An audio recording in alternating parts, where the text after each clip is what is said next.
Hi guys, it's Emily from Noble Novels and welcome to today's video. This is my October book haul, Big Again.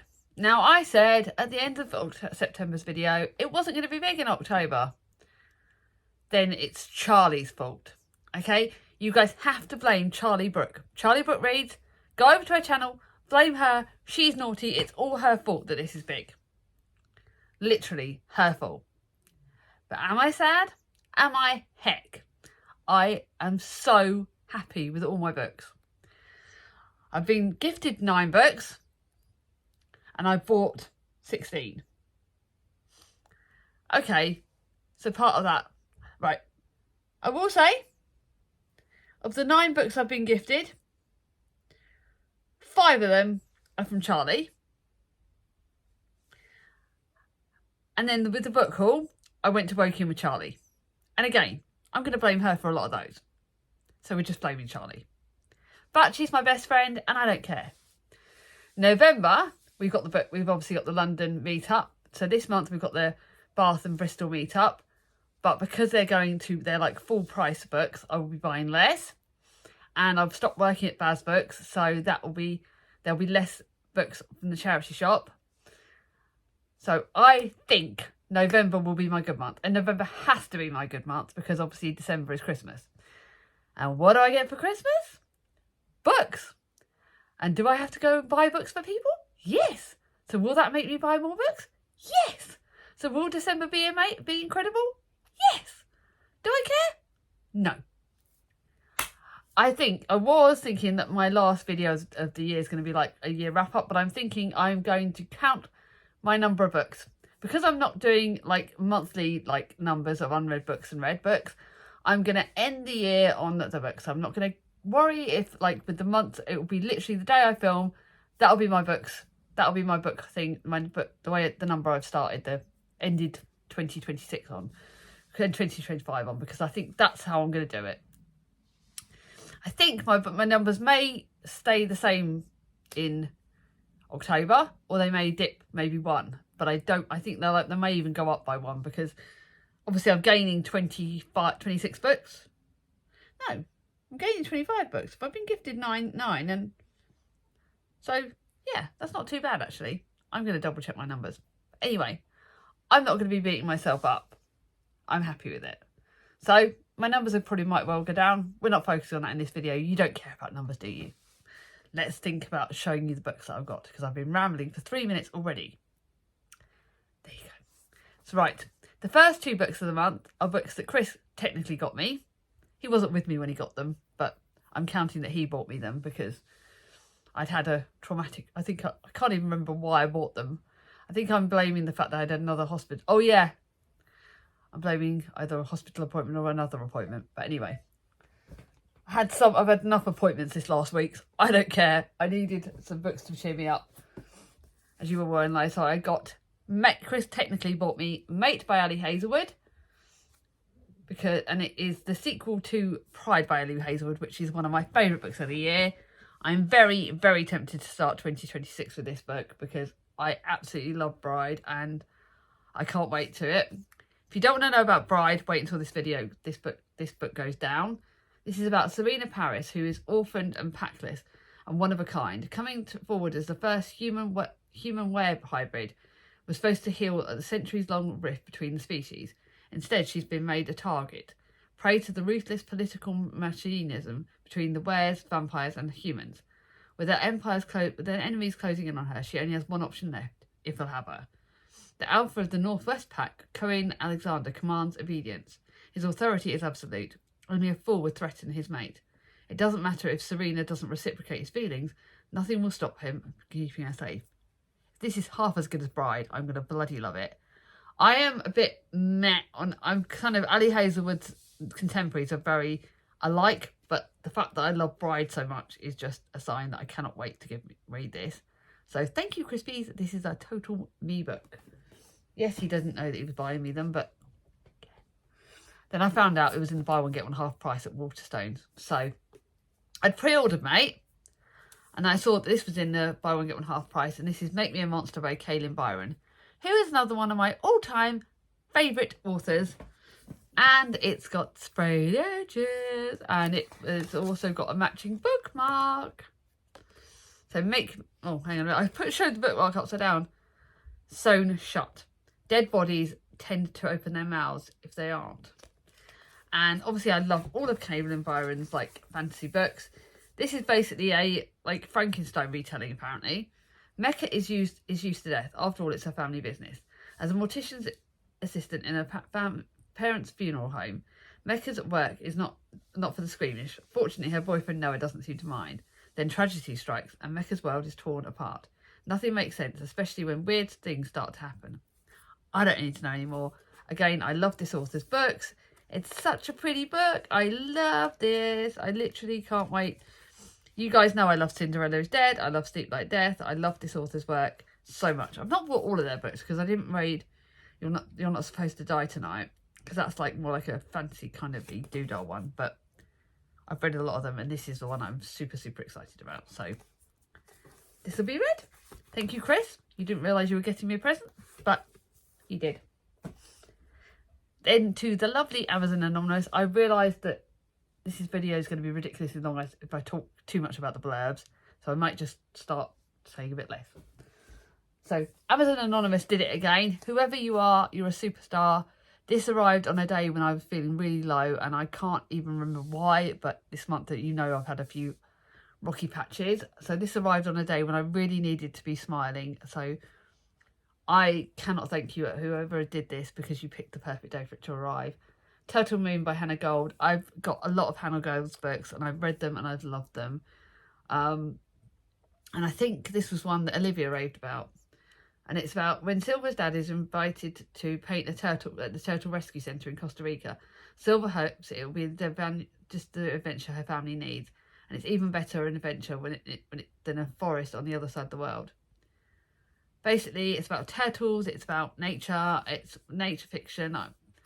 And it's, again, you guys know she does this special, beautiful pictures. These pictures are on this book, and I don't need to know anymore. I loved The Last Bear. I loved The Lost Whale, but I did enjoy it. I've got Finding Bear. It's going to be happening soon. You'll find out a bit more about that soon. Sorry, sneezing poem. I wish I was one of these people that could cut out videos, but that sort of thing. But yeah, anyway. Amazon Anonymous, you smashed it out of the park. I was going to buy this anyway, so the fact that you kind of got it for me when I needed it, even though the light's sort of not shining on it very well, but there you go. Very pretty book, so thank you very much. Now I've got, actually, 6 books Charlie got me. So I have got 10 gifts. I counted wrong. I've got 10 gifts, so it is 26 books I'm getting this month. So yes, 6 books Charlie got me. I think. Yeah, 6 books. So I'm blaming Charlie for all of this. Admittedly, there were books she was getting rid of, so she didn't buy them, but she gave me them. So, like I said, I blame Charlie. Then I have not read Frances Harding's books, but Charlie gave me this. And this is A Skin Full of Shadows. It's a middle grade fantasy, I believe.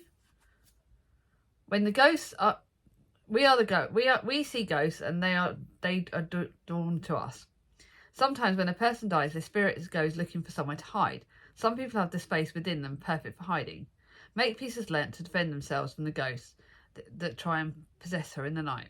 Desperate for rescues, but one day a dreadful event happens that causes her to drop her guard. Now she has a spirit inside her. The spirit is wild, angry, and strong, and it may be her only defence when she's sent to live with her father's cruel and powerful ancestors. And Charlie, I don't even know if she meant to be doing this, but there's a bookmark that Charlie gave me inside it.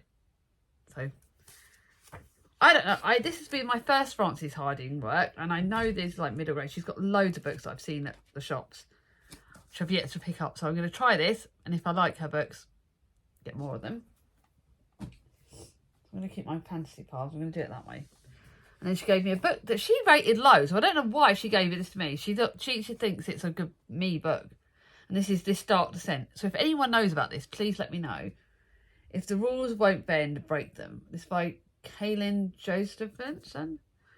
Enter the corrupt world of Varendale, where warring monarchs vie for the kingdom full of forbidden magic, illicit romance, and cutthroat horse racing. Apparently it's steeped in Jewish folklore. The Dark Descent is a unmissable YA fantasy full of intrigue, romance and explosive action.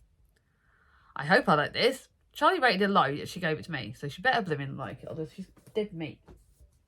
Not literally, I kind of need her. Then she gave me a historical fiction book that I don't know much about, but she reckons that I would love this. It was the winner of the Pulitzer Prize in 2004 and the winner of the 2005 Impact Award. And this is The Known World by Edward P. Jones. I don't tend to read many books by male authors, which is it's not a deliberate demographic, it's just the way it goes. But this is historical fiction.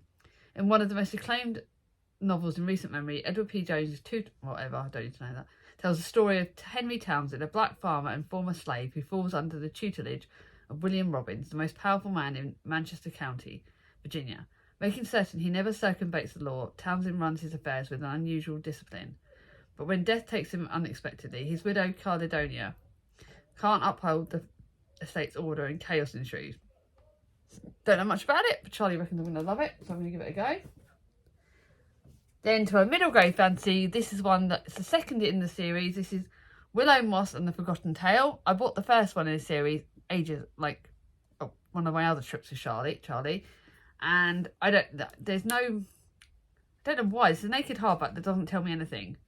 But it's the second in the series, and I've got the other two are on my wish list because I think I'm going to get them like charity shop wise once you can get them second hand for quite cheap. So once I've started this series, I think I'm probably going to get the other two if I like it.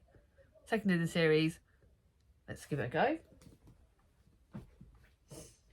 And then two books I've heard about her talk about quite a lot, so I was quite glad when she gave me these. The first one is The Spell of Good Things by Adebayo, which I think this was one that Olivia again liked. I'm going to have to link Olivia's channel. This is a dazzling story of modern Nigeria and two families caught in the riptides of wealth, power and romantic obsession and political corruption. Eniola is tall for his age, a boy who looks like a man. His father has lost his job and Eniola spends his days running errands for the local trader, collecting the paint newspapers, begging and dreaming of a big future. And then somebody else. Winnelola is a golden girl, the perfect child of a wealthy family, now an exhausted young doctor in the first years of practice. She is beloved by Cornell, the violent son of family friends. I don't know anything more about this, but I know Charlie loved it. I've got another book by this author on my shelves that I need to read, so I do need to try 2 books. But I'm not going to get any more books by this author until I've tried them.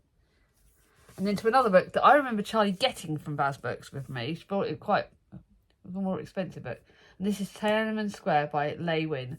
Apparently it's a book that will absolutely destroy me. It's set in the 1970s and 80s in China, but it also, as well as telling the events of 1989, giving the historical fiction, the events of, So I know this is a very tragic book. Historical fiction book is counted in the 1970s. That's quite scary because I was bloody born at the end of the 70s. Beijing in the 1970s, Lei lived with her parents, a grandmother and a younger brother in a small flat in the working class area. Her grandmother is a formidable figure, no nonsense and uncompromising, but loving towards her granddaughter. While her aging beauty of a mother snipes at her father, a sunken figure who has always taken refuge in her work. I don't want to read too much about this, but I know that I've been told by Charlie it will destroy me. But it's very hard hitting, but it does look amazing. That's another historical fiction. And then to the last book, and this is a book by the lovely Kat from Brews and Reviews. Like I said, been having a bit of a rough month with bad news about my knee and stuff. And last Friday, I did, because Kat's one of my best friends, I openly admitted, I'm not going to go into detail, but I was very, very low.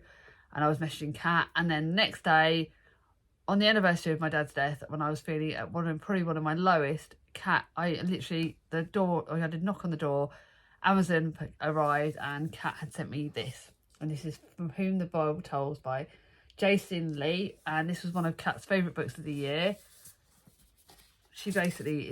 Kat's literally one of the best people you can ever meet. So it's got these beautiful end pages there. Beautiful, pages. But look at the start of that, and look at that. It is one of the most stunning books. The fact that Kat loved it. It's fantasy and it's about set in the world of death and stuff. And they told her to go to hell. She went on her own terms. For some reason, I have an obsession with books with all this. And they always are, like, fancy sort of set in this sort of thing always sets me off, and I absolutely love it. Lily isn't thrilled with her arrival in the afterlife, but what awaits her is more fantastical than she could ever have imagined. Deities wait in line at the coffee shop, Fae fit between realms, and souls find their way to make death the beginning. And this is apparently a feisty fantasy.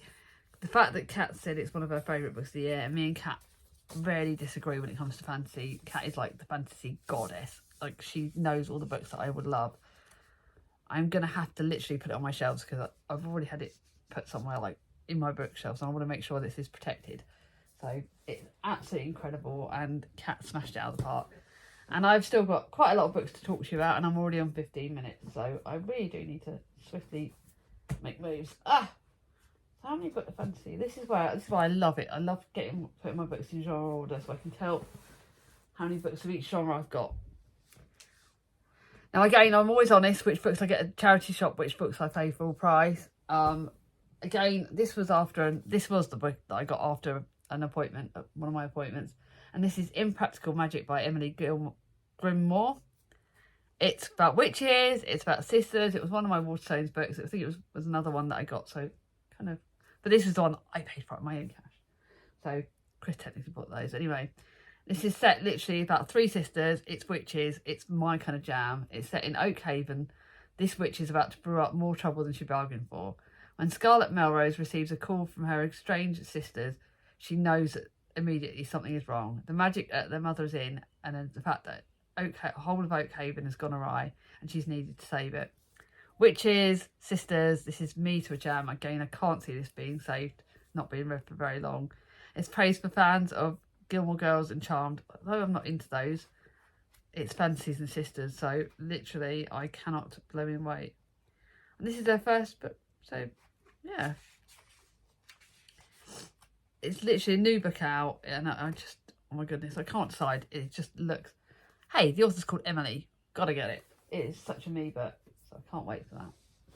Then I literally went to the works after work one day, and at the start of the month, and did my, you know, the 3 for £7.50 thing, but my niece works there, my surrogate niece works there, so I got family discount on that. I got 3 books from the works, and oh my goodness, my pile is looking very dodgy here, so I did not. And I picked up one book, pink book. Hey Alice, you would have loved that. Me and my pink books. The World Outside My Window, and this is by Claire Swatman, and this does tackle some interesting subjects. I actually nearly bought it in my charity shop, but I waited. But then to see it for like on offer and those things, it's quite good. Laura is watching the world go by without her, unable to leave her house since the trauma. Laura is stuck gazing out of a window at Willow Crescent, relying on her husband Jim for help. And then one day Jim doesn't come home. And then something happens, and then the community sort of all bond together to help her find out. And she finds out secrets about her husband. But yeah, I can relate. Like, sometimes I find it hard to go out of the house when I'm feeling low. And I obviously have to tackle that anxiety. But this is brilliant. It's a pink book. It's contemporary. What more do I want? Then obviously I had to get a Hannah Bonham Young book.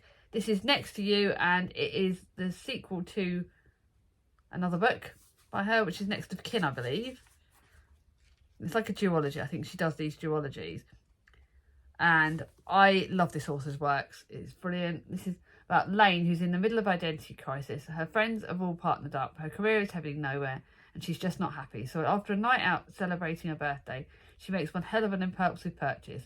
A giant 48-passenger yellow bus that she intends to make her home. And then she obviously meets a guy called... She enlists the help of her friend Matt, a mechanic by trade. And it's obviously mutual attraction, friends to lovers, that kind of trope. Brilliant book. And then to a historical fiction book, I read The Paris Library by this author. And this is The Librarians of Rue de Percadier.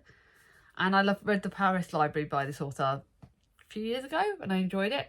This is set 2 timelines, one in 1918 and one in 1987. And it's the first one is set during the Great War that rages. And Jessie Carson leaves New York Public Library for the American Committee in the devastated France, joining the women rebuilding the French communities. And then in the more modern timeline, this is about librarian Wendy Peterson, who stumbles across a reference to Jessie Carson in the archives. Consumed by her story, Wendy learns that she and the elusive librarian have more in common than the place of work. That'll be good. Historical fiction. Then I bought a book for Victober next year because I'm gradually trying to get this. I've heard about George Meredith, but from Katie of Books and Things, I think this is a Victorian book. It blooming better be. And this is about this is called Evan Harrington, and this is it's an amusing Victorian novel. With the brilliant comedy of manners, and Evan is the son of a tailor, and this novel deals with the problems arising with social prejudice and class distinctions. It's not exactly a pretty book, but I want to try a different author for October next year. Even though it looks big, it's less than 500 pages, so that'll be quite interesting. Then my last day at Baz Books, I had to buy a book, and I bought a book that I nearly bought in Waking with Charlie, and this is Flood Child by Emily Diamond. Yes, the author's Emily, so I had to buy it. It's set in the future in the flooded England 2216. England has changed forever. Much of it's underwater now. Worse, bloodthirsty reavers prowl the shores, and when they kidnap the Prime Minister's daughter, it looks like war. But out of the drowning world comes Lily McKern, a girl determined to put things right with the help of a reaver boy, with the extraordinary treasures from the past and the power to change the future. Does look good. Another fantasy. And then to another fantasy that I bought when I was out working with Charlie, so I blame Charlie. This is the book one of the Warrior Cats. Apparently it's a massive series, but apparently Jack enjoyed this, so this is a good sign. And it's Into the Wild, and it's for generations 4 clans of wildcats have shared the forest according to laws laid down by their ancestors, but the Thundercat clan are in grave danger as the sinister Shadow clan grows stronger every day. In the midst of the turmoil appears a house cat called Rusty, who may turn out to be the bravest warrior of them all. Cats and fantasy. How perfect is that? Oh, that fantasy book. Then I got a book that I've been debating for ages. I nearly bought it in the works several times, but I bought it in Waterstone several times. This is The Beholder by Hester Munson. Historical fiction, but I believe it's a historical fiction like fantasy kind of thing. It's set in London, 1878.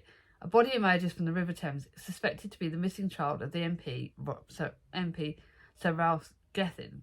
4 months earlier, Harriet is a young maid newly employed at Vinton Hall, where she finds herself entranced by the famous master Ralph Gethin and his glamorous wife Clara. But Clara, though captivating, is erratic. Ralph is strangely absent, and their beautiful belongings seem to tell terrible stories. Very dark book. Got it for quite a good deal. And it looks very good. Then to another witchy kind of book that I bought when I was out with Charlie. This is Old Flames and New Fortunes by Sarah Hogle. I'm saving this for spring next year because it looks quite spring-like. It's in the small magical town of Moonville. It's the perfect place for Flora Fortunist Romina Tempest to expand her shop, where she uses the language of flowers to help the hopeful manifest their love lives. And after giving up on her own big romance many years ago, she can at least look back on the promise of others. Fantasy, witchy kind of thing, mysterious, spring-like, perfect for me. And that pile of fantasy is definitely the biggest. Definitely got more fantasy this year. Then to a book that I think might go in my TBR jar for next year. This is Alot, the Group, and it's by Laura Filigal. I've never heard of this book, but it's about 5 friends, and they're in their turning 40s, so it's like the protagonist, sort of similar, more age to me. The 5 of them, Stella, Pris, Kay and Helena and Polly, met at university. Their lives are full of lazy afternoons and late nights. Friendship seems simple and such a pleasure along in the endless talk and just get alongside each other. Now that the women are turning 40, they are finding that shared past can sometimes be a burden. They are struggling to navigate the ways in which their lives are different from the hopes they had for themselves. Friendships, people in the 40s, does sound good. Then to a book that I'm saving for next summer, and this is Under the Lemon Tree by Emma Cowell. I've loved Emma Cowell's books. I loved The Island Love Song and The House in the Olive Grove. So I haven't read this one. And it's a summer book, and it's shattered by the sudden loss of her twin, Nick. Kat is lost in her grief, and the comfort of the family feels both soothing and suffocating. But everything changes when she inherits the house on the breathtaking Greek island of Agastri from the mysterious uncle she's never met. Greek islands, about siblings, about grief. It could destroy me, but does look really good. Actually, my contemporary pile might be low. And now I've got like 4 Christmas books to show you and 1 like a general contemporary. And the first one of the Christmas book is a book I nearly bought last year. It's pink. It's perfect for me. This is A Miracle on Hope Street by Emma Hetherington. Some of these books may be read in December. Some may be read November. I might even pick one of these up in November if I want to. I'm not beating myself up. And the winter books can go over to sort of January, I think. That's my plan. I'm gonna not just read them all in December, because otherwise it kind of overtakes my December reading just a bit. Can a single act of kindness change lives forever? To many people, Ruth Rhines has everything: the perfect job, the perfect home, and a loving family. But as Christmas approaches, Ruth feels lonelier than ever. Then Ruth meets Michael, a man who has shown kindness to her during the darkest moment, and that one single act, his miracle, helped change his life forever. And then Ruth decides to make this Christmas one of the perfect forever, opening up to her home to those who need her help, are lonely and lost and to be ignored. This is going to get read in probably December. It looks like a perfect Christmassy book that I need. Then one book that definitely will be getting read. It's by Lucy Score. The only problem is apparently it's a sequel to Mr. Fixer-Upper, and I've not read Mr. Fixer-Upper. And I thought it was in the works, but it isn't. So I'm going to have to read it in odd order. But it's Lucy Score. You know I love her books. It's the Christmas fix. And I'm going to tell you a bit more about it in another upcoming video. But there was only one thing standing in the way of Cat King saving a small town Christmas. Grumpy town manager Noah Yates. And I've already read about this book for another video that's coming up. About single dad Noah takes his responsibilities very seriously. When a late season hurricane turns merry Connecticut into a disaster area, he's left scrambling to pick up the pieces. And then along comes Kat, who is arriving with a big camera crew and a big budget, and because she's like a TV star. And yeah, you can obviously tell which romance is going to happen. I've read Every Clements books before and I've loved them. This is one of her standalones called The Winter Wedding. And I think this one's going to be more of a January book probably. Hazel has never set out to be a wedding planner. She was just helping out her stressed out sister Lila with cakes and decor for the big day. But when Lila and Ollie's summer ceremony is a runaway success, the guests raving about the food and styling at the party. Soon Hazel's expertise spoon spreads. I don't want any more than that. Wedding planner. It does look a bit Christmassy. So I think this one can be more ready in January. So that's more of a January book, I think. And then The Season in the Snow by Isla Gordon. I've heard lots about Isla Gordon's contemporaries. And this is obviously going to be more of a January book probably. Escape to the mountains and fall in love with winter. Alice Bright has a great life. She has a job she adores, a devoted family and friends that she lays her life down for. But when tragedy strikes, she finds her whole world turned upside down. Yeah, this is going to be read in January probably. I don't know for definite, but January could even get a bit away with February. But you've got Bear, a loving puppy who is searching for home, and animals, Christmas, winter, Wonderland. Yeah, but you can tell there's going to be a romance that's along there somewhere along the lines. And it's a perfect this is a perfect festive treat for fans of Sarah Morgan and Heidi Swain. Those are two of my favourite authors, so I'm going to love that. And then the last book, which is not at all Christmassy, but it's just the way, and this is Where the Cranes Fly South by Lisa Ridden. Charlie has raved about this, and Kerry's raved about it. I'll link Kerry's channel down below. Books, Health and Wellbeing, or that I can't remember in the channel name. Sorry, Kerry, my brain's gone fuzzy. But this is apparently his book that will destroy me. But Charlie has raved about it, and I've nearly bought it several times. Bo lives in a quiet existence in a small rural village in the north of Sweden. He is elderly, and his days are punctuated by visits from his core team and his son. Fortunately, he still has his memories, phone calls with his sister, with his best friend Tur, and his beloved dog 16 for company. But now his son is insisting that the dog must be taken away, and the very son that Bo is wanting to mend the relationship with before his time is up. The threat of losing 16 stirs up a whirlwind of emotions and makes Bo determined to resist and find his voice. Apparently this book will destroy me, but it's supposed to be really good. So those are the books. I've got 1, 2, 3, for 7, 10 contemporaries. Hardly any historical fiction. 1, 2, 3, 4, 5, 7, 8, 10, 11 fantasy. So I actually got more fantasy than contemporaries this month. And hardly any historical fiction. I do actually kind of need to get my historical fiction shelves boosted up a little bit. But that's the way, it seems like that's the way my mood's going. I am going for more fantasy at the moment. As you'll well see from upcoming videos, fantasy really is where my heart is lying at the moment. Fantasy and contemporary, definitely. I've gone from historical fiction and contemporary to fantasy and contemporary, and that's just the way my heart's been lying, so I'm not going to beat myself up about that. If you got to the end of it, obviously let me know in the comments down below which of these books do you think I should prioritise, which of these books are you excited about. Have you been buying books in October? Haven't I done a bit cheekily again? If you got to the end of this video, leave me a gift emoji, because I'm blaming Charlie for the amount of gifts I've had. Thank you all so much for your kind words and support this month. When it's been October has been a really hard month for me. I have got like dates for appointments to find out more about my knee. So I've got like in November, I'm having a phone call. And in the 2nd of January, I've got my appointment with the surgeon. So things hopefully will keep going. But thank you all for your kind words and everything. I really want to say, when we talk about gifts, your gifts of kind words and support have just been incredible. So thank you all very much. If you like this video, give it a thumbs up. If you're new to my channel, not subscribed yet, bring on my ding-a-ling. And I'll see you all soon. Goodbye.